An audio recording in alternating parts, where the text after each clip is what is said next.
One खात्याची लक्षवेधी आहे. नाही लक्षवेधी संपू द्या. हा बरं. आज डिमांडवर चर्चा आहेत. 4 विषयाची चर्चा होणार आहे. त्यानंतर चार प्रस्ताव आपण क्लब केलेले आहेत. करतोय ते सगळ्यांची चर्चा करायला अनेक सदस्य उत्सुक आहेत. अध्यक्ष महोदय, आपण हे विधानसभेच्या नियमात बघितलं 105 मध्ये, तर लक्षवेधी फक्त 3 घेता येतात एका दिवशी आणि 3 पेक्षा जास्त घेऊ नयेत असं आहे आणि प्रत्येक लक्षवेधीला 10 मिनिटं द्यावीत.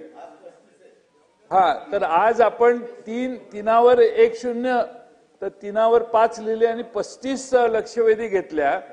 मला अध्यक्ष महोदय, सन्माननीय सदस्यांनी लक्षवेधी टाकल्यावर त्याला प्रिंटेड उत्तर शेवटच्या दिवशी यावं अशा निवेदनावर कोणती असं पुढे आहे, परंतु अधिवेशन समाप्त होण्याच्या दिवशी अशा कोणत्याही बाबी अनिर्णित राहिल्यास संबंधित मंत्री यांनी त्यावर करायचे निवेदने विधानसभेच्या पटलावर ठेवतील. अध्यक्ष महोदय, सदस्यांना न्याय देणं ठीक आहे, पण सभागृहाची ऐशी तैशी करायला लागलोय आपण. 35 अध्यक्ष महोदय लक्षवेधी, काल 20. काय चाललंय का? Are you pleasing the members of the legislative assembly? What are we doing?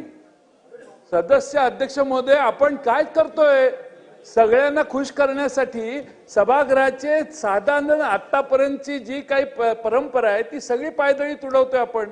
अध्यक्ष महोदय, तातडीच्या अत्यंत महत्वाच्या मागच्या 8 दिवसात घडलेल्या घटनेच्या बद्दल लक्षवेधी समजू शकतो, पण 10 वर्षापूर्वी, 5 वर्षापूर्वी, 3 वर्षापूर्वी झालेल्या या तातडीच्या होत नाहीत. हे 105 मधले नियम आपण वाचले. आपल्याला हे नक्की माहिती, आपण अनेक वर्ष सभासद आहात.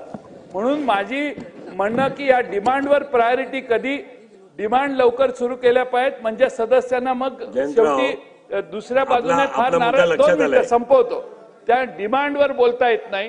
त्यानंतर आमच्या ज्या प्रस्ताव आहेत 293चे 4 प्रस्ताव तुम्ही क्लब केले तरी आम्ही काही बोलत नाही. त्याच्यावर सदस्यांना बोलायचंय. अनेक गोष्टींचा बिझनेस आहे, त्यामुळे दररोज आपण जर लक्षवेधीवर 4-4 तास घालवणार असू तर अध्यक्ष महोदय, मग सभागृहात बोलण्यात काही फारसं उद्दिष्ट राहत नाही किंवा त्यात काही अर्थही राहत नाही.